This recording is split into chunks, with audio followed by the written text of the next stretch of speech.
አምላካችን ልዑል እግዚአብሔር ሆይ ከተፈጠርንበት ዕለትና ጊዜ አንስቶ እስከዚህች ሰዓት ስላደረስከን ወደፊትም ስለምትጠብቀን ስለ አባታዊ መግቦትህና ፍቅርህ ክብርና ምስጋና ለስምህ ይሁንልን። ንነጽር ስነ ስብሐቲሁ ለአምላክነ ክቡር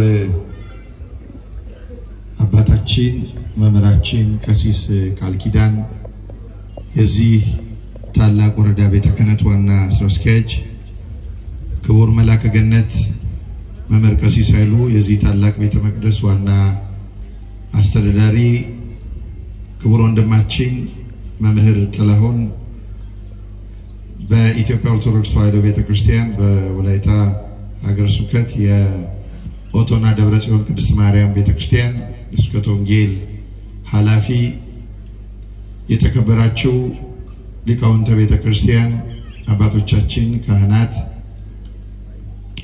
ክቡር ወንድማችን ሊቀ ልሳናት ዘማሪ ዲያቆን ቸርነት ሰናይ፣ የተወደዳችሁ የተከበራችሁ የቤተክርስቲያን አገልጋዮች፣ ክቡር ወንድማችን ዘማሪ ተስፋዬ ታደሰ የእግዚአብሔርን ቸርነትና መግቦት ሽታችሁ እንደዚሁም ደግሞ በዚህ በበሌ ከተማ የሚገኘውን የኦርቶዶክሳዊት ቤተክርስቲያን ታላቁን የመድኃኔዓለምን ቤተ መቅደስ ለማነጽ ቤተሰብነታችሁን አጋርነታችሁን ለመግለጽ ከሩቅም ከቅርብም የተሰበሰባችሁ ኦርቶዶክሳውያን ቤተሰቦቻችን ሁላችሁ በክርስቶስ ሰላም እላችኋለሁ። እንደምን ሰነበታችሁ? እንደምን አረፈዳችሁ? እንደምን አደራችሁ? አሜን። በመግቦቱ ያልተለየን የአባቶቻችን የቅዱሳን አምላክ የኛም አምላክ እግዚአብሔር የሌሊቱን ጨለማ ገፎ በአዲስ ብርሃን ገልጦ ምስጋና አፋችንን ለምስጋና እንከፍት ዘንድ እንዲህ ካለው የሕይወት ወንዝን ጠጣ ዘንድ በቅዱስ መቅደሱ ስለሰበሰበን ክብርና ምስጋና ለስሙ ይሁንልን። የሰው ልጆች ሁሉ መዳንና ነፃነት በማህፀኗ የተጻፈባት አማላጃችን እናታችን ቅድስት ድንግል ማርያምን ጣዕሟን በአንደበታችን ፍቅሯን በልባችን ለወላዲተ አምላካችን እግዚአብሔር ይሳልብን። እንደ እግዚአብሔር ፈቃድ ባለን ውስን ጊዜ የምንማርበት የትምህርታችን ርዕስ የአምላካችንን የምስጋናውን ውበት እንመልከት በሚል ይሆናል። ንነጽር ስነ ስብሐቲሁ ለአምላክነ። ይህንን ቃል የምናገኘው በሥርዓተ ቅዳሴያችን ነው። ዲያቆኑ በየጊዜው ቅዳሴ ሲቀደስ የሚያውጀው አዋጅ ነው። የአምላካችንን የምስጋናውን ውበት እንመልከት ይላል። አንደኛ ራሱ ምስጋናውን የፍጡር ምስጋና እንዳልሆነ የተለየ ምስጋና እንደሆነ ከእግዚአብሔር የተቀበልነው ልዩ ምስጋና እንደሆነ ይነግረናል። በግል ከምናቀርበው ምስጋና፣ በግል ከምናቀርበው ጸሎት፣ በግል ከምናቀርበው ስጦታ የተለየና የከበረ ምስጋና እንደሆነ ይነግረናል። የአምላካችንን የምስጋናውን ውበት እንመልከት ነው የሚለን። ይህ ምስጋና በቤተ ክርስቲያናችን ቅዳሴ ተብሎ የሚጠራው ምስጋና ነው። ቅዳሴ ማለት ልዩ ምስጋና ማለት ነው።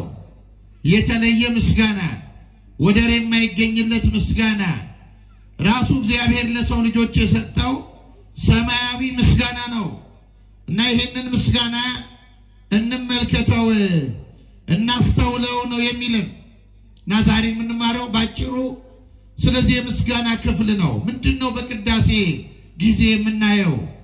ምንድነው የምንመለከተው? ምንድነው በውስጡ ያለው? አንዳንድ ሰዎች ቅዳሴን የቄስ ስራ ብቻ አድርገው የሚቆጥሩ ሰዎች አሉ። ማለት ጤነኞች ሆነው ብርቶች ሆነው ከአልጋ መነሳት የሚችሉ ሆነው ቤተ ክርስቲያን ቤታቸው አርፍደው ተኝተው ጠዋት ረፈድፈድ ሲል እስኪ ታምረ ማርያም ሰምቼ ልምጣ ብለው የቅዳሴው ክፍል ምዕመናንን የሚያገባቸው የማይመስላቸው እንዲህ አይነት ሰዎች አሉ። ቅዳሴን የሚገልጡበት መንገድ የተሳሳተ መንገድ የሆነባቸው ማለት ነው። እና ይህንን ቅዳሴ ነው አስተውሉ የሚለን። ምንድነው በውስጡ ያለው? ምን እናገኝበታለን? እነዚህን ጥቂት ነጥቦች ነው የምናየው። ከዛ አስቀድሞ እስቲ አንድ ጥያቄ ጠይቃችኋለሁ እናንተ። ተአምረ ማርያም የሚነበበው በዕለተ ሰንበተ ክርስቲያን ከቅዳሴ በፊት ነው በኋላ? ነገሩ ይመናል። በፊት ነው በኋላ? በኋላ የምትሉ እጃችሁን አውጡ።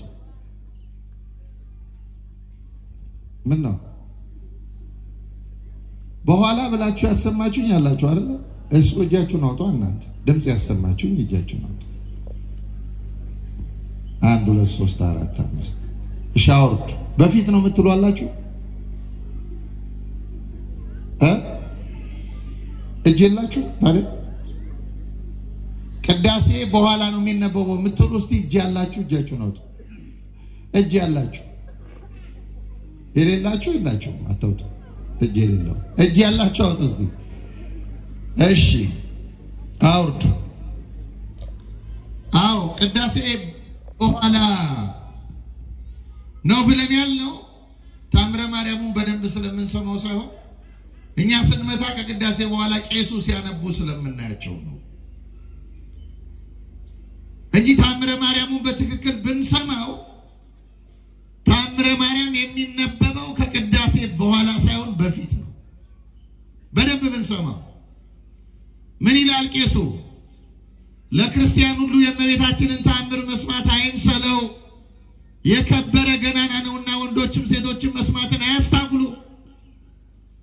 ስለዚህ ኃጢአት ካልከለከላቸው በቀር በሰንበተ ክርስቲያን ተአምሯን ሰምተው ስጋው ደሙ ተቀብለው ወደ ቤታቸው ይሄዱ ይላል። ተአምሯን ሰምተው ቀጥለው ምን ይቀበሉ ነው የሚለው? ስጋው ደሙ። ታዲያ ስጋው ደሙ የሚሰጠው በየትኛው የጸሎት ክፍል ነው? በቅዳሴ ጊዜ ነው ወይስ ከቅዳሴ በኋላ ነው? በቅዳሴ ጊዜ ነው አይደል? ከቅዳሴ በኋላማ ሰንበቴ ነው ያለው። ከቅዳሴ በኋላማ መክፈልት ነው ያለው። ከቅዳሴ በኋላ ጸሪቀ መበለት ነው ያለው። ተአምረ ማርያም ስለዚህ የሚሰማው ከቅዳሴ በፊት ነው። ተአምረ ማርያም ከቅዳሴ በፊት ከተሰማ ተአምር ምንድነው? መቅረቢያ። እስቲ መቅረቢያ በሉ። አልሰማችሁ? ሁላችሁም በሉት። መቅረቢያ ነው።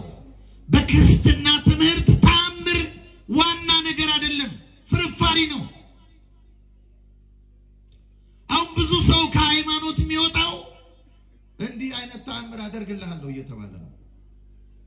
ጨጓራ ፈውሳለሁ፣ በባንክ ቡክ ገንዘብ አስገባለሁ፣ ጎባጣ ቀናለሁ፣ እውር ምናምን እላለሁ ምናምን የሚል ሰምተው ብዙ ሰዎች አይ ኢየሱስማ ኦርቶዶክስ ጋር የለም ብለው ይሄዳሉ። በጣም የሚገርም ነገር ነው ይሄ። በጣም ተአምር ግን እንዳልኳችሁ ፍርፋሪ ነው። አሁን እስቲ እናንተ ፍርፋሪ እንግዳ ቤት መጥቶ የምትወዱት እንግዳ ከልጆቻችሁ የተረፈውን ታቀርባላችሁ? ለእንግዳ ትሰጣላችሁ? አትሰጡ። ምን ብትንቀኝ ነው የሚለው እኮ እንግዳ አይደለም። ተአምር በኦርቶዶክስ ቤተክርስቲያን ትምህርት እንደዚህ ነው። ዋና አይደለም። ክርስቶስ የተገለጠበት ሰው የሆነበት ወደዚህ ዓለም የመጣበት ዋና ጉዳይ ጎባጣን ማቅናትና ዕውርን ማብራት አይደለም። እንደዛ ቢሆን ኖሮ በምድር ላይ ዕውር አታዩ ነበር። ክርስቶስ በዚህ ምድር ላይ የተገለጠበት ዋና ዓላማ ጎባጣ ማቅናት፣ በሽተኛ ስጋ ደዌ ያለባቸውን መፈወስ ቢሆን ኖሮ በዚህ ምድር ላይ ሆስፒታል አታዩ ነበር። አታዩም። ከሱ በላይ ፈዋሽ ማን አለ? ከሱ በላይ አዳኝ ማን አለ? ከሱ በላይ መድኃኒት ማን አለ? ዓላማው የክርስቶስ በዚህ ምድር ላይ የስጋ በሽታን ማጥፋት ቢሆን ኖሮ ከዚያ ከ72 አርድእት መካከል አንዱ ቅዱስ ሉቃስን ዶክተሩን አይመርጠውም ነበር። ዋና ዓላማ ቢሆን ዋና አይደለም። ክርስቲያኖች ተአምር አያስክራችሁ። ተአምራትን የግብጽ ጠንቋዮችም ኢያኔስና ኢያንበሬስም ፈጽመውታል፣ አድርገዋል። ተአምር ሙሴ የሚያደርገውን ተአምር አድርገዋል።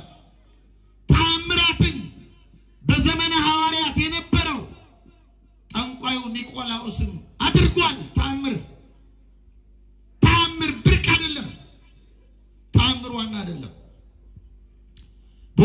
ለዚህ ነው ያቺ ከነናዊት ሴት አይዛብ ናት፣ አረማዊ ናት፣ ጣዖት የምታመልክ ነበረች፣ ልጅ የታመመባት ናት። ወደ ክርስቶስ መጣችና መምህር ሆይ እባክህ ልጄን አድንልኝ አለች። ያን ጊዜ ጌታችን ምን አላት? ለልጆች የሚገባ ለቡችሎች አይሰጥም ማለት እኔ የተላኩት ለእስራኤል ነው፣ ስለዚህ ለእናንተ አይገባም ማለት። ሴቲቱ ቀጠለችና ምን አለችው?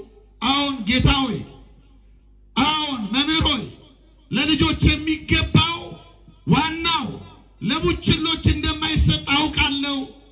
ነገር ግን ደግ ጌቶች እኮ ከልጆቻቸው የተረፈውን ለቡችሎቻቸው ይሰጣሉ። እና እኔ ጠየቅኩ ፍርፋሪው ነው አለችው። አያችሁ ዋና አይደለም።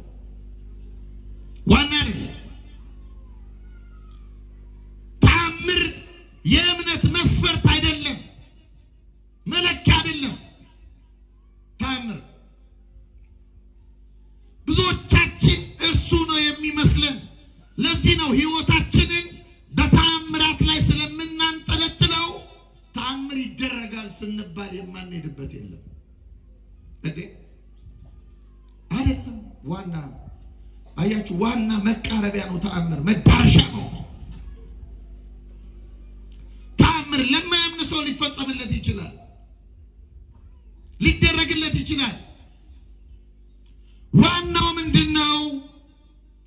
ይሄው ይሄ ታላቅ ምስጋና የቅዳሴው ምስጋና ንነጽር ስነ ሲባህት ይሁን አምላክነ የአምላካችን የምስጋናውን ውበት እንመልከት። ቅዳሴ ብቸኛ ቅዱስ ተብሎ የተጠራ ጸሎት ነው። የተለየ ሌሊት ሊቃውንቱ ይቆማሉ ማህሌት። የማህሌቱ ምስጋና ማህተም አግኝቶ ወደ ሰማይ የሚያርገው በዚህ ቅዳሴ ነው። ሌሊት ሰዓታት ያደርሳሉ ካህናቱ። የሌሊቱ ሰዓታት ማህተም ተመቶ ወደ ሰማይ የሚያርግበት ልዩ ምስጋና ነው። ይሄንን ምስጋና እንመልከት ነው የሚለው። እንመልከት። ቅዳሴ ቤተክርስቲያን ዕለተ ዓርብን በቀራንዮ አደባባይ መድኃኔዓለም ኢየሱስ ክርስቶስ ለሰው ልጆች የቆረሰውን ቅዱስ ሥጋውን ያፈሰሰውን ደሙን የምታቀርብበት ልዩ አገልግሎት ነው። ክርስቶስን እንድንቀበል የምንሆንበት አገልግሎት ነው ቅዳሴ። ቅዳሴ ዕለተ ዓርብን በትክክል የሚያሳየን ነው። ዛሬ ቀኑ ምንድነው? ምንድነው ቀኑ? እሁድ። የሚገርም እሁድ ነው። እናንተም እሁድ ነው የምትሉት፣ እኛም እሁድ ነው የምንለው። ውጭም ብትወጡ የማያምኑትም ሌሎቹም እሁድ ነው። ቀኑ ምንድነው ብትሏቸው ምንድነው የሚሉት? እሁድ። ይገርማችኋል። በቅዳሴ ጊዜ ግን እሁድ አይደለም፣ ዓርብ ነው። ቄሱ ያውጃል። ሚ መጠን ግርምት ዛቲ ዕለት ወዕጽብት ዛቲ ሰዓት። ይቺ ቀን እንደምን የምታስፈራ ናት፣ ይቺ ሰዓት እንደምን የምታስደንቅ ናት ይላል። ለምን?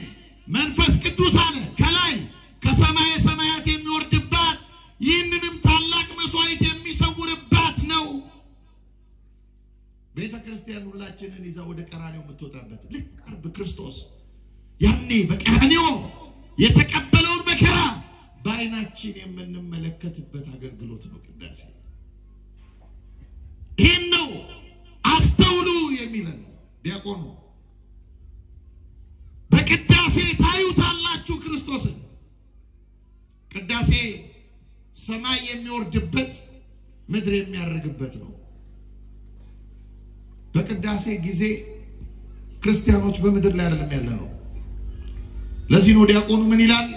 ሐሳባችን እንዳይበተን በሰማይ ያሉ ልበከሙ ልባችሁን በሰማይ አድርጉት አኑሩ ይላል።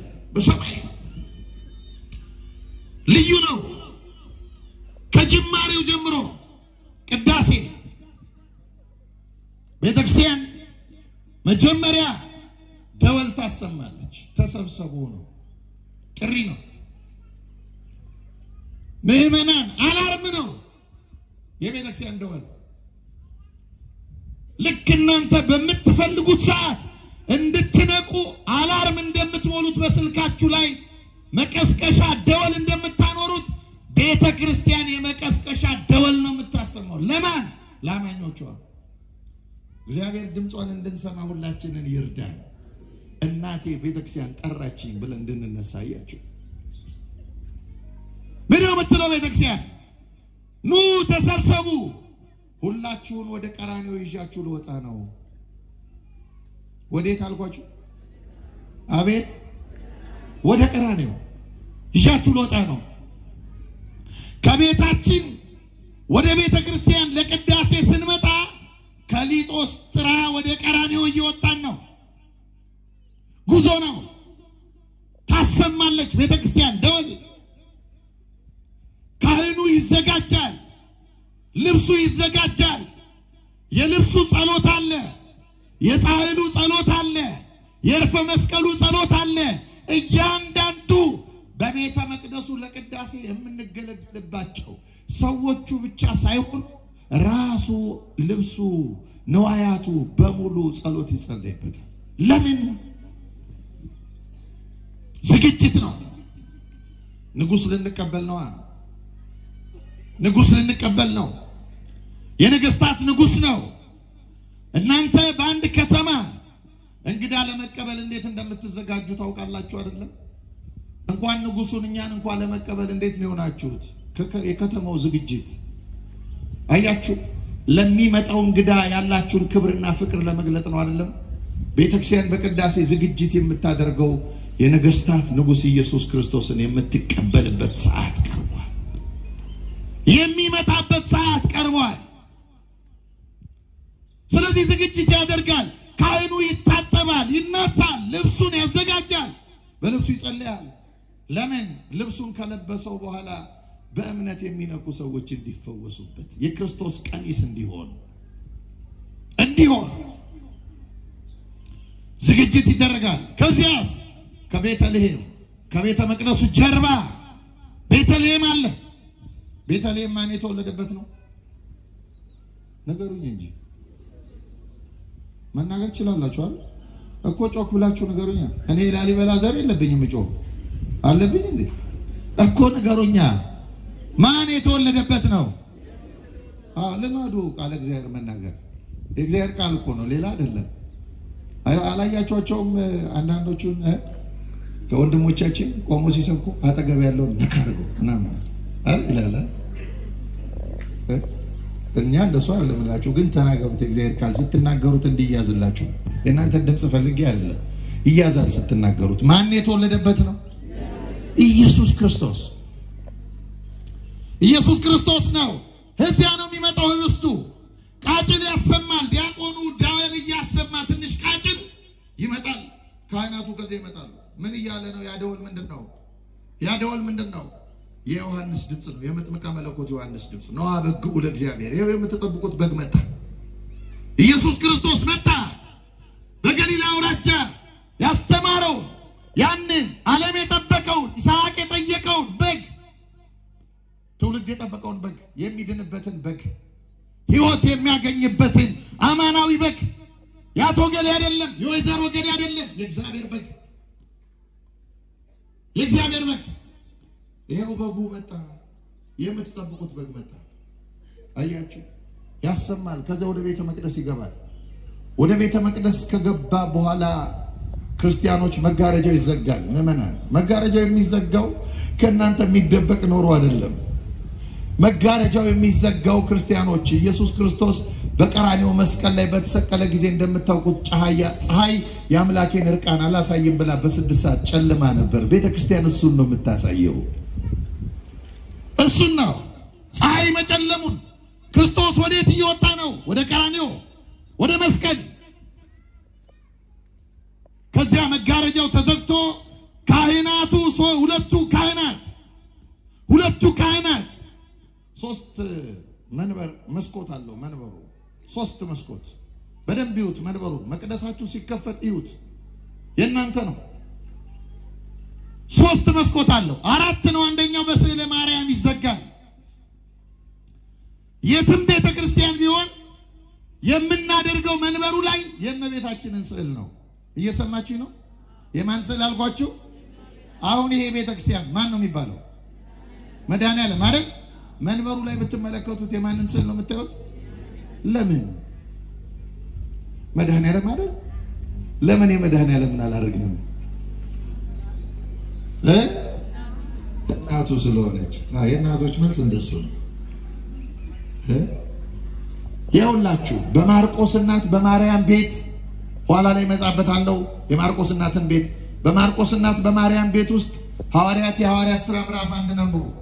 ጠቅላላ ደቀ መዛሙርቱ 120 ቤተሰብ ድንግል ማርያምን መካከላቸው ከኢየሱስ እናት ከማርያም ጋር ነበሩ ይላል። መንፈስ ቅዱስ ሲወርደው ድንግል ማርያምን መካከላቸው አድርገው ነው። እኛም ይቺን ቤተ መቅደስ ልክ እንደ ጽርሐ ጽዮን እንደ ማርቆስ እናት እንደ ማርያም ቤት ነው የምናያት።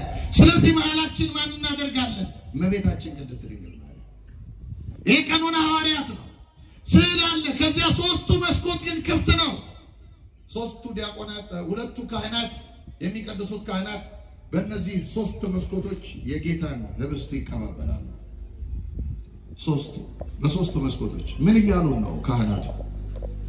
በሶስቱ መስኮቶች እንዲህ እያሉ ነው እኮ ጌታችን መድኃኒታችን ኢየሱስ ክርስቶስ ለኛ ሲል የሰማይና የምድር ንጉሥ ሲሆን የባህሪ ዳኛ ሲሆን በሱ ላይ ሊፈርድበት የሚችል ሌላ የሌለ ሲሆን የሰው ልጆች ለማዳን በሶስቱ ባለስልጣናት በሐና በቀያፋና በጲላጦስ አደባባይ ለፍርድ መቆሙን እያሳዩ ነው። ታዲያ ክርስቶስን ከዚህ በላይ መስበክ አለ? ክርስቶስን ከዚህ በላይ ማሳየት አለ? ቤተ ክርስቲያን ክርስቶስን በቃል ብቻ አይደለም በኑሮዋ የምታሳይ ቤተ ክርስቲያን ናት። እግዚአብሔር ስሙ የተመሰገነ ይሁን። ሕይወቷ ሁሉ እሱን የሚያሳይ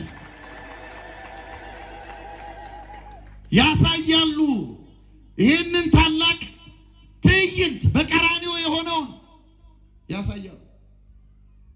በቅዳሴ ጊዜ የሚያገለግለው ራሱ እግዚአብሔር ነው። ራሱ እግዚአብሔር ነው በሉ። ለዚህ ነው ምስጋናው የፍጡር አይደለም ያልኳችሁ። ራሱ ካህናቱ እንደ ዮሴፍና እንደ ኒቆዲሞስ ናቸው።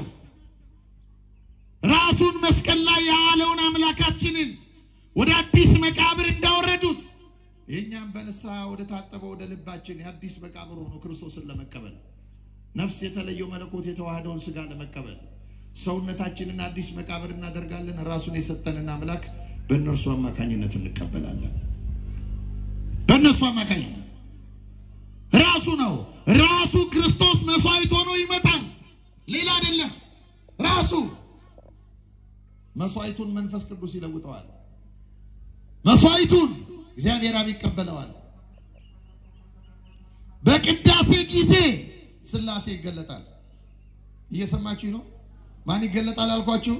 ሥላሴ። ትላንት ነግሬያችኋለሁ። ቤተ ክርስቲያን በመስቀል ላይ ነው የተሞሸረችው ብለናል። ቤተ ክርስቲያን እኛ ነን።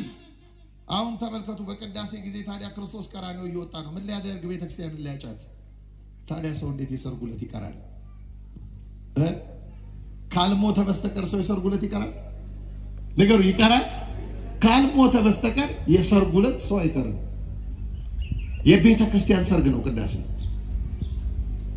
የሰማያዊ አምልኮ ነጸብራቅ ነው። በሰማይ ያለውን ምስጋና፣ የማያረጀውን ምስጋና፣ የማይለወጠውን ምስጋና ኢሳይያስ የተመለከተው በትንቢተ ኢሳይያስ ምዕራፍ 6 ቁጥር 1 እነሆ ንጉሥ ዖዝያን በሞተበት ዘመን እግዚአብሔርን ከፍ ባለ ዙፋኑ ላይ ተመለከትኩት፣ የልብሱን ዘርፍ መቅደሱን ሞልቶት ነበር። በፊቱም ሱራፌል ለእያንዳንዳቸው 6 ክንፍ ያላቸው፣ በሁለት ክንፋቸው ፊታቸውን ሸፍነው በሁለት ክንፋቸው እግራቸውን ሸፍነው ቅዱስ ቅዱስ ቅዱስ እግዚአብሔር ጸባዖት ፍጹም ምሉዕ ሰማያተ ወምድር ቅድሳተ ስብሐቲከ፣ ቅዱስ ቅዱስ ቅዱስ እግዚአብሔር ሆይ ምድር ሁሉ ከምስጋና የተነሳ ተመልታለች እያሉ ያመሰግኑታል። ይሄን ታላቅ ምስጋና ነው ቄሱ የሚያሰማው። ልክ ይሄን ከጨረሰ በኋላ ምን ይላል ካህኑ? አሃዱ አብ ቅዱስ ይላል አይደለም? አሃዱ አብ ቅዱስ ሲል እናንተ ምንድን ነው የምታደርጉት? እየሄዳችሁ ከሆነ ምን ታደርጋላችሁ? ነገሩኝ። ምን ታደርጋላችሁ? እንቆማለን። ለምን ነው የምትቆሙት?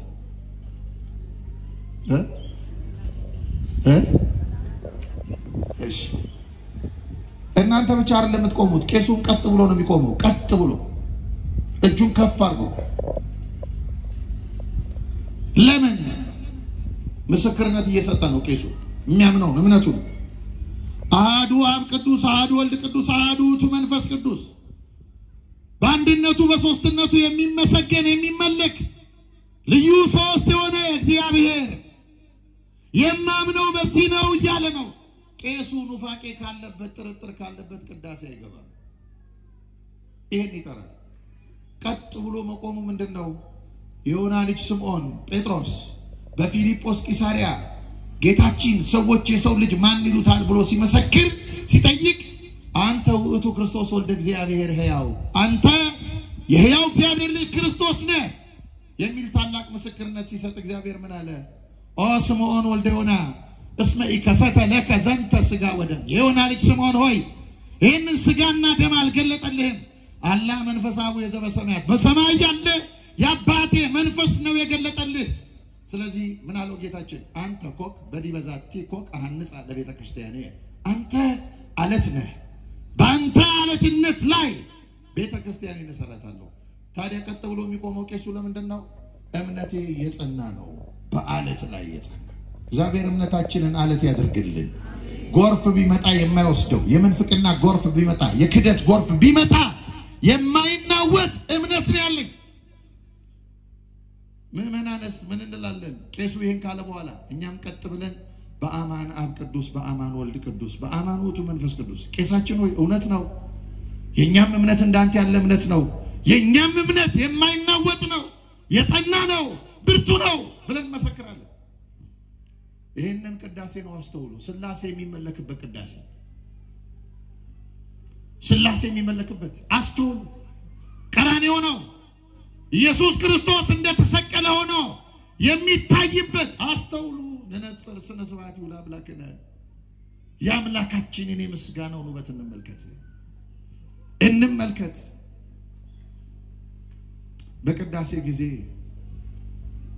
የግል ጸሎት መጸለይ አይቻልም። እየሰማችሁ ነው? የምን ጸሎት አልኳችሁ? የዚህ ዘመን ስልጡን የግል ጸሎት አይደለም። በቅዳሴ ጊዜ ስልክ ያወራል። ቅዳሴ ላይ ነው ሃሎ ቅዳሴ ላይ ነኝ ይላል። አሁን ሄሎ ቅዳሴ ላይ ነኝ ብሎ ቅዳሴ ላይ መሆን አለ? ሄሎ ካለ አይደለም። በቃ በቅዳሴ ጊዜ በእግዚአብሔር የተያዝንበት ሰዓት ነው። እናንተ አስታውሱ። አሁን ስልክ ከአንድ ሰው ጋር እያወራችሁ ሌላ የሚፈልጋችሁ ሰው ሲደውል ስልካችሁ ምንድነው የሚለው? ምን ይላል? መስመሩ ተይዟል። ታዲያ በሰው ከተያዘ እንዴት በእግዚአብሔር መያዝ ይቸግረናል? አያችሁ? ተይዘናል በእግዚአብሔር። ለዚህ እኮ ነው ዲያቆኑ እያስፈራራ አይደለም። ይህንን የቄሱን ቃል ያቃለለ ወይም በቤተ ክርስቲያን ፊት በክፋት የቆመ የሳቀ የተነጋገረ ቢኖር ጌታችንና አምላካችን መድኃኒታችን ኢየሱስ ክርስቶስን እንዳሳዘነ ይወቅ ይረዳ። ስለ በረከት ፈንታ መርገምን፣ ስለ ኃጢአት ስርየት ፈንታ ገሃነመ እሳትን ከእግዚአብሔር ዘንድ ይቀበላል። ንቆታል እግዚአብሔር። እናንተ ቤታችሁ እንግዳ ተቀብላችሁ እንግዳውን አስቀምጣችሁ 10 ጊዜ ስልክ ብትነካኩ እንግዳው ምንድነው የሚለው? አይ አላከበረችኝም። ራሱ ክርስቶስ ራሱ ይሄን ነው እናስተውል። በቅዳሴ ጊዜ እያንዳንዱን ብንተረጉመው ክርስቶስ እንዴት እንደሚታይ ግን ጊዜ ስለማይበቃን ጥቂቶቹን ነው ማሳያችሁ። በቅዳሴ ጊዜ ይሄ ምስክርነት ጊዜ ይባላል። የትምህርት ጊዜ ነው። ከዚያ በኋላ መልእክታቱ ይነበባሉ። አሁን እኛን ይከሱናል ክርስቶስን አታውቅም ብለው። ያሳዝናል እኮ በእውነቱ። አላዋቂ ሳሚ ይባላል። አያችሁ? አላዋቂ ሳሚ። በቅዳሴ ጊዜ ምን ይነበባል? ሕዋሳቶቻችን ለክርስቶስ 5 ሕዋሳቶች 5 መስዋዕቶች እናቀርባለን በቅዳሴ። የከንፈር አለን፣ የከንፈር ምስጋና አለ። የሰውነት የአካል ምስጋና የአካል መስዋዕት አለ። እንሰግዳለን። ስግዱ ለእግዚአብሔር በፍርሃት አይልም ዲያቆኑ? ይላል አይልም? በጉልበታችን እንሰግዳለን። ጉልበት ሁሉ ለኢየሱስ ክርስቶስ ስም ይንበርከክ ይላል ቅዱስ ጳውሎስ። ስለዚህ በከንፈራችን መጥራት ብቻ ሳይሆን አዋጁን ስንሰማ ተንበርከከን ለእግዚአብሔር ለአምላካችን እንሰግዳለን። አምልኮ እናቀርባለን በቅዳሴ ጊዜ መልእክታት ይነበባሉ። የሐዋርያት መልእክታት ይነበባሉ ቅዳሴ ህዋሳቶቻችን በሙሉ የሚያዙበት ነው ህዋሳቶቻችን አይናችን ቀራኒዮን ያያል ሲቀራኒዮን ያያል በሉ አይዟችሁ አው አፍንጫችን እጣን ያሸታል እጣን ያሸታል ከንፈራችን በተሰጦ በመስጋና ይሞላል ጉልበታችን ይሰግዳል እጃችን ይዘረጋል መላ አካላችን የእግዚአብሔር ሆኖ የሚያረፍድበት ልዩ ሰዓት ቢኖር ቅዳሴ ነው ቅዳሴ አሁን እየሰራ ያለው አሁን በዚህ ሰዓት ጆሮና አፋችን ብቻ ነው አይደል እውነት አሰብ ወንጌል በከዛ ያለፈለው ጆሮና ምናልባት ልባችን ቅዳሴ ግን መላ ህዋሳቶቻችን አምስቱ ህዋሳቶቻችን አምስቱን የመስዋዕት አይነቶች ለእግዚአብሔር የሚያቀርቡበት ልዩ ሰዓት ነው ልዩ ሰዓት ነፍሳችን ስጋችን ልዩ ሰዓት አስተናባሪዎች በር ላይ ያስቆሟቸው መዝሙሩ በር ላይ እንዳይገቡ እየዘመሩ እንዳይታወቅ ማለት ነው ጉባኤያችን አይሻልም ይሻላል አይደል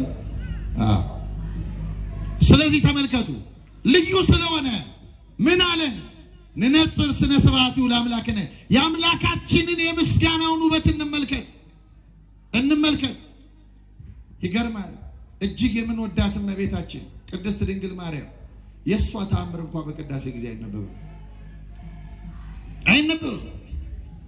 የሐዋርያት ሥራ ይነበባል የቅዱስ ጳውሎስ መልእክት ይነበባል ከሐዋርያት መልእክታት ይነበባል መጽሐፍ ቅዱስ ነው የሚነበበው በቅዳሴ ጊዜ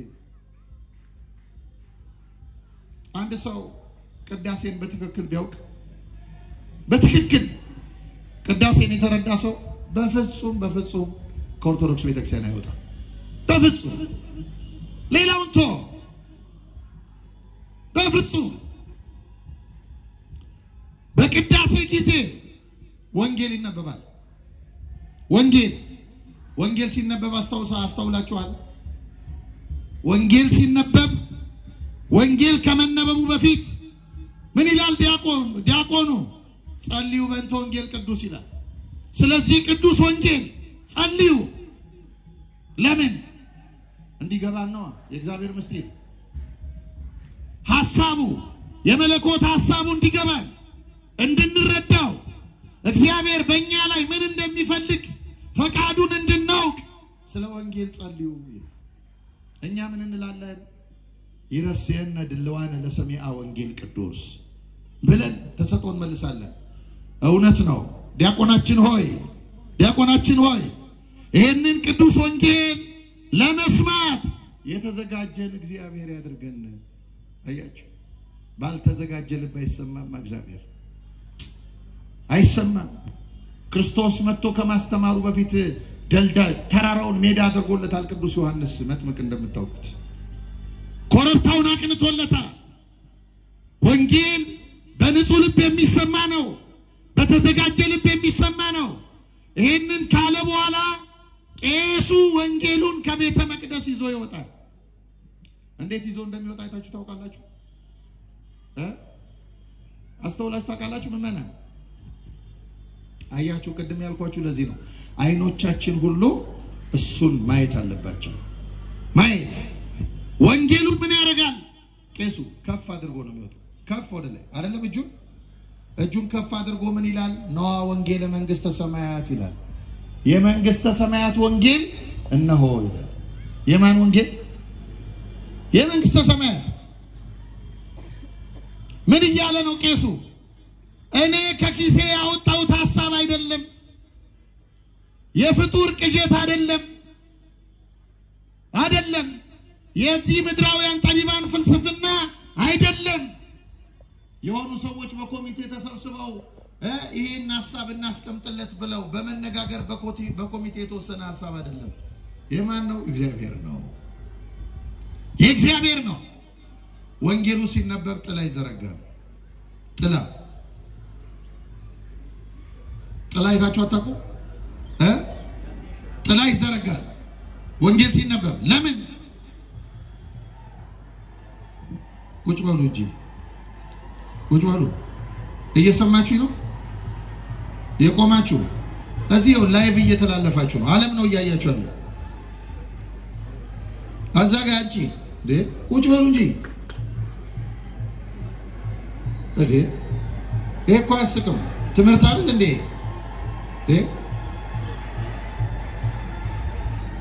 እና ቆመው ትምህርቱ እና ቆመው እንዴ መዝሙሩን በኋላ ደርሱበት የለ አያችሁ ነው የሚሻለን እንኳን እናከብኩኝ ምርጫ እንኳን ከበፌ ላይ ለጨጓራችን የሚስማማው ምግብ ማንሳት እንችላለን ለጆሮአችን ግን ምንም ናይቱ እንደሚበልጥ እንኳን አናውቅ ናታው እዚሁ እሺ በሉ ያበሳጫል በጣም የቆመ ሰው ያበሳጫል እናንተ አይታወቃችሁ እና ተመልከቱ ጥላ ይዘረጋል እና የጥላ የመንፈስ ቅዱስ ምሳሌ ነው የመንፈስ ቅዱስ ቅዱሳት ምስጢራትን የሚያከናውንልን የእግዚአብሔርን ሐሳብ የሚተረጉምልን የእግዚአብሔር መንፈስ ከቤተ ክርስቲያን ጋር መሆኑን ያሳያል ከዚያስ ጧፍ ይበራል ምን ይበራል አልኳችሁ ምን ይበራል ጧፍ መብራት እንኳን ቢኖር ጧፍ ይበራል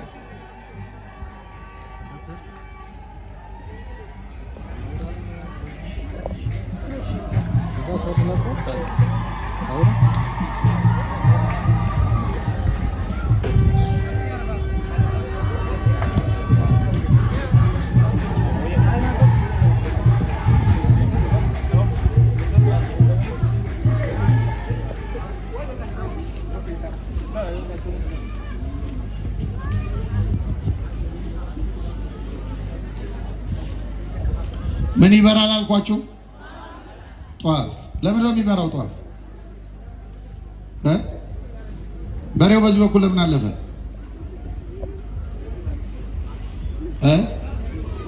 ለምን ነው ጧፍ የሚበራው መልስ አለ የለም ታዲያ ይሄን መልስ ማወቅ አይሻላችሁ ምን እያደረጋችሁ እንደምትኖሩ ብታውቁ አይሻላችሁ ጧፍ ይበራል ለምን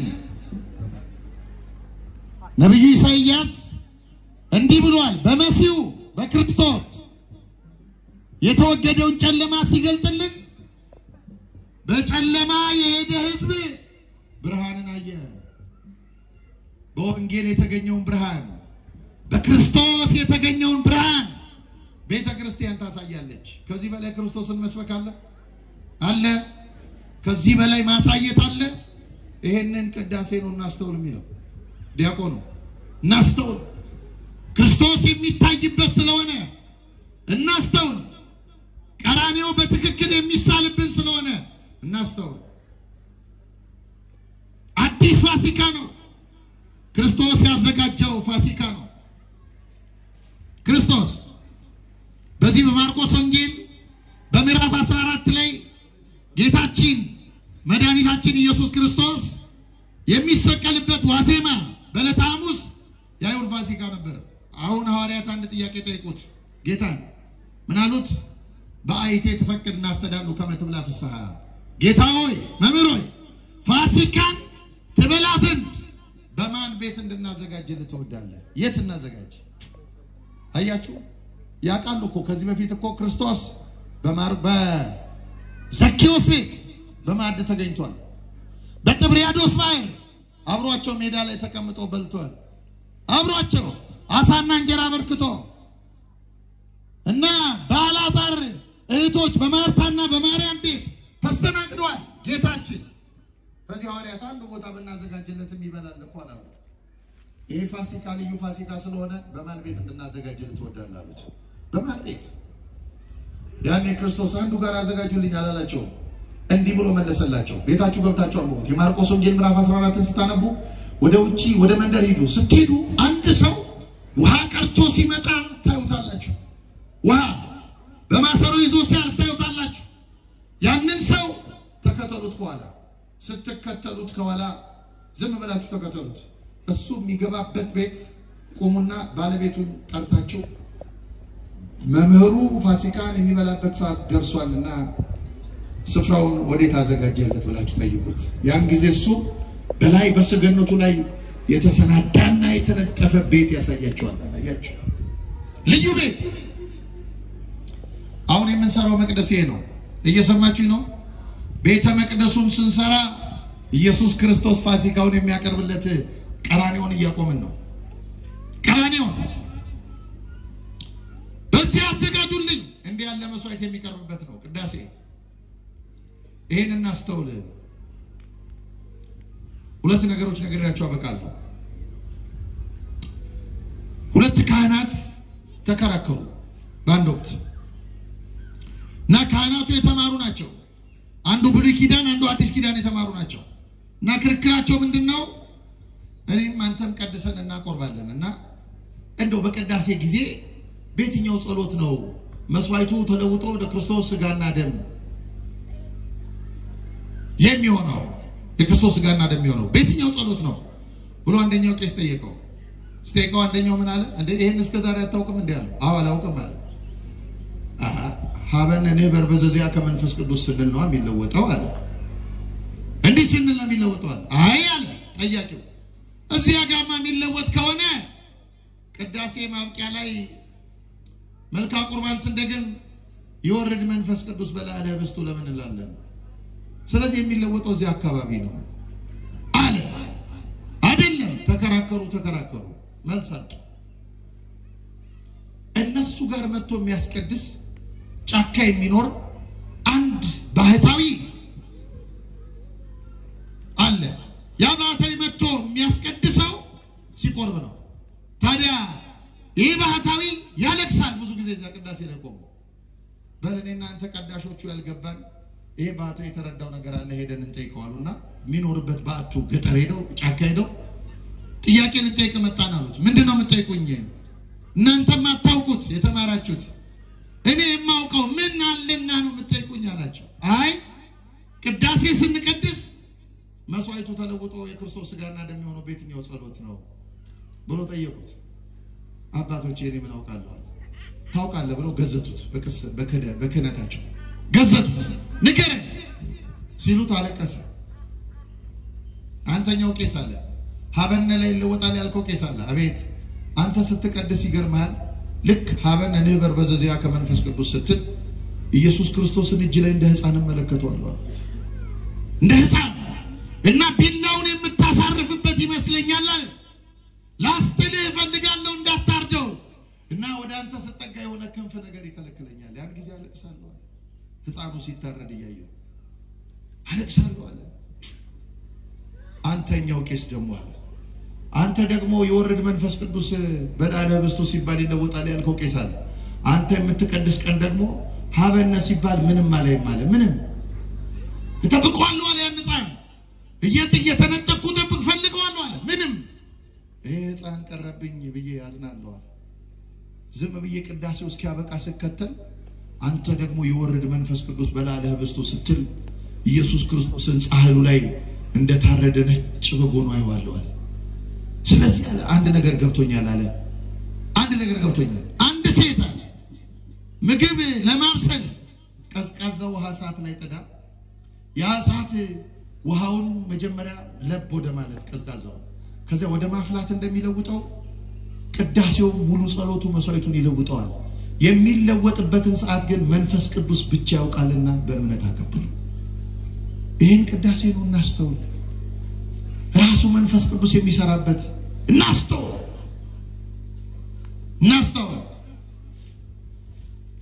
ይሄ ነው።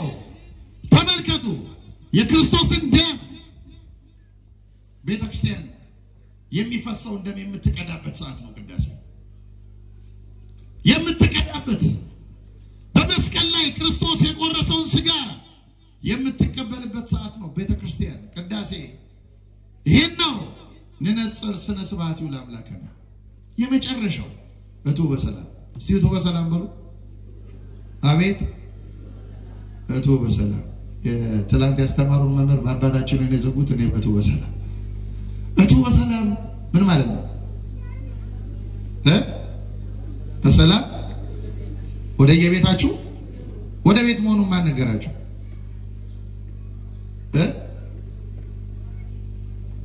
አሁን ዲያቆኖቱ በሰላም ባይል ዛሬ አሁን የቀደሰው ዲያቆን ባይል እዚህ የሚውል ሰው አለ እንዴ? ቁብ አለ፣ እድር አለ፣ ስራ አለ አይደል? እቱ በሰላም ወደ ቤት አይደለም። በነገራችን ላይ እሱ ሰሙ ነው። ቅዳሴ 3 አዋጆች አሉት፣ ትልልቅ አዋጆች፣ ትልልቅ ልክቱ ከመባሉ በፊት እንደውም ዲያቆን ቄሱ ምን ይላል? እዚህ መጥቶ እጁን ከፍ አድርጎ አመሳቅሎ እግዚአብሔር ያሉ ምስለ ኩልክሙ ይላል። እግዚአብሔር ከሁላችሁ ጋር ይሁን። ለምንድን ነው የሚለው ቄሱ? ክርስቶስ በቢታንያ ተራራ በሉቃስ ወንጌል ምዕራፍ 24 ላይ ስታነቡ ሊያርግ ይዟቸው ከሄደ በኋላ እጆቹን ከፍ አድርጎ አመሳቅሎ ባረካቸው። እሱን ነው የሚያሳየን ቄሱ። ከዚህ በላይ ክርስቶስን መስበክ አለ ወይ? ታዲያ እጁን ከፍ አድርጎ ሐዋርያትን እንደባረካቸው የክርስቶስ እጅ ሆኖ ቄሱ ይባርከናል። ከዚያ ዲያቆኖቱ በሰላም ይላል። 3 አዋጆች አሉ ቅዳሴ። አንደኛው ነሱ ወመኑስ መቀርበት ይእቲ መንግስተ ሰማያት፣ መንግስተ ሰማያት ቀርባለችና ንስሐ ግቡ። ትልቅ አዋጅ ነው፣ ያሰማል ዲያቆኑ በወንጌል ጊዜ። የዮሐንስ አዋጅ ነው። ሁለተኛው ብሉ ነው። ብሉ ምኑን? ቅዱስ ሥጋውን ክቡር ደሙን። ክርስቶስን መቀበል ማለት እሱ ነው። እናቴ ኢየሱስን ተቀበሉ። በምን? በቅዱስ ሥጋውና በክቡር ደሙ ስንቀበለው ክርስቶስን ተቀብለነዋል፣ ተዋህደነዋል። ምን ይላል ቄሱ? ቅድሳተ ለቅዱሳን ይላል። ይሄ ቅዱስ መስዋዕት የሚገባው ለቅዱሳን ነው። ሲታጠብ እጁን ንጹህ የሆነ ከቁርባኑ ይቀበል፣ ንጹህ ያልሆነ ግን አይቀበል ይላል አይደል ቄሱ? እና አንዳንድ ሰዎች መቼ ነጽቼ ነው የምቀበለው ይላል። መልስ ይሰጠናል ራሱ ቅዳሴው ራሱ። ቅድሳተ ለቅዱሳን ሲል ምእመናን ይመልሳሉ። ምን ይላሉ? በአማን አብ ቅዱስ በአማን ወልድ አይደል? አሃዱ አብ ቅዱስ፣ አሃዱ ወልድ ቅዱስ፣ አሃዱ ውእቱ መንፈስ ቅዱስ። እባክህ ቄሳችን ነው ይሄ መስዋዕት ለቅዱሳን ነው የሚገባው ብሎ ሲያውጅ እሱ እባክህ ቄሳችን ነው፣ ከሥላሴ በቀር ቅዱስ የለም። ይልቁኑ ንስሐ ገብተናል፣ ኃጢአታችንን ለካህን ተናዘናል፣ ራሳችንን አሳይተናልና ይህንን መስዋዕት ስጠንና የበለጠ ሰውነታችንን እንጠብበት። ምክንያቱም ወደሙ ለእግዚእነ ኢየሱስ ክርስቶስ ያነጽሐነም ኩሉ ኃጣውኢነ ይላል ቅዱስ ዮሐንስ። የኢየሱስ ክርስቶስ ደሙ ከኃጢአት ሁሉ ያነጻናል። ይሄ ትልቅ አዋጅ ነው። 3ኛው አዋጅ እቱ በሰላም ነው። እቱ በሰላም ማለት ነው ቄሱ ዲያቆኑ ምን እያለ ነው? ንስሐ ከገባችሁ ቅዱስ ሥጋውን ክቡር ደሙን ከተቀበላችሁ ወደ እግዚአብሔር መንግስት በሰላም ያግባችሁ። ወደ ማን መንግስት? ወደ ቤት አይደለም። አያችሁ? ታዲያ ቅዳሴው ከቤተልሔም ጀምሮ እስከ ኢየሱስ ክርስቶስ መምጣት ስቅለቱን አሳይቶ ትንሣኤውን ገልጦ እርገቱን አሳይቶ ምጽአቱን ጠብቆ መንግስቱን ሞርሶ በእግዚአብሔር መንግስት ውስጥ ከቅዱሳን መላእክት ጋር መኖርን የሚያሳይ ይህንን ቅዳሴ እናስተውል። ከወንጌል ጥቅስ በላይ ኢየሱስ ክርስቶስን በአይናችን የምናይበት ልዩ አገልግሎት ነው። ስለዚህ ቅዳሴውን እናስተውል። በሰንበተ ክርስቲያን በርትተን እናስቀድስ። እሺ ክርስቲያኖች፣ ካላስቀደስን መቁረብ አንችልም። መቁረብ የምንችለው ንስሐ ገብተን ክርስቶስን በትክክል በሥጋውና በደሙ መቀበል የምንችለው ቅዳሴ ስናስቀድስ የሚቀበሉትን ስንመለከት ነውና ይሄንን ቅዳሴ እናስተውል። ኢየሱስ ክርስቶስ ከቤተልሔም ጀምሮ እስከ ቀራንዮ ያደረገውን ማዳን የምናይበት ልዩ የቤተ ክርስቲያን ሥርዓት አምልኮ ነው። ልዩ የአምልኮ ክፍል ነው። ልዩ ውበት ነው። ልዩ ማንነት ነው። ወንጌልን በአካል ሲነበብ ሲተረጎም የምንመለከትበት ልዩ አገልግሎት ነው። ስለዚህ መቅደሳችን ይሄን ታላቅ መስዋዕት ክርስቶስ የሚመጣበት እንደ ቀራንዮ ራሱን መስቀል ተሸክሞ ለትለት የሚገለጥበት ልዩ ስፍራ ነው። የምንሰራለት መቅደስ፣ የምናቆምለት መቅደስ ቀራንዮን ነው የምናቆመው። ራሱን ሰቅሎ መድኃኒት ሆኖ ለኛ ክርስቶስ ሊሰጠን ይሄንን ታላቅ የሕይወት አደባባይ ነው የምንሰራለትና የወላይታ አካባቢ ምዕመናን በእውነቱ በጣም ብዙ ቦታ መጥቻለሁ፣ ብዙ ቦታ አይቻለሁ። ርብርባችሁ ትብብራችሁ በጣም የሚያስቀና ነው። ምዕመናን ሲዳከሙ ተስፋ ሲቆርጡ ተስፋ የቆረጡ ምዕመናን ይሄን መቅደሳውን በእኛ ዘመን ያልቅ ይሆን ማን ይሰራው ይሆን ብለው በተስፋ መቁረጥ ውስጥ ያሉ ቤተሰቦቻችሁን እኛ ከጎናችሁ ነን፣ የእግዚአብሔር እጁ ነን፣ ከናንተ ጋር እግዚአብሔር ከናንተ ጋር ሆኖ መስራቱን ልናሳይ የተገለጠን የእግዚአብሔር መልእክተኞች ነን ብላችሁ ከየአካባቢው ተሰብስባችሁ እንዲህ ባለ መረዳዳትና ህብረትና ፍቅር የምታቆሙት መቅደስ ቀራንዮ ነው። ኢየሱስ ክርስቶስ የሚሰቀልበት ነው። እርሱ ለኛ ራሱን የሚሰጥበት ነውና በርቱ፣ ጠንክሩ። እግዚአብሔር አምላካችን ይህንን ታላቅ የመስዋዕት ታላቅ የማዳን ምስጢር የሚቀርብበትን ይህንን የቅዳሴ አገልግሎት አስተውለን አምላካችን እግዚአብሔርን ከቅዱሳን መላእክት ጋር አብረን የምናገለግልበት ነውና በርትተን በሰንበተ ክርስቲያን በጠዋት በማለዳ ተነስተን ከካህናቱ ጋር አብረን ተሰይመን አብረን አስቀድሰን በረከት የምናገኝበት የሕይወት አገልግሎት እንዲሆንልን በጎና መልካም ፈቃድ ይሆንልን። የሰማነውን በልባችን ይጻፍልን። ንነጽር ስነ ስብሐቲሁ ለአምላክነ የአምላካችንን የምስጋናውን ውበት እንመልከት። እግዚአብሔር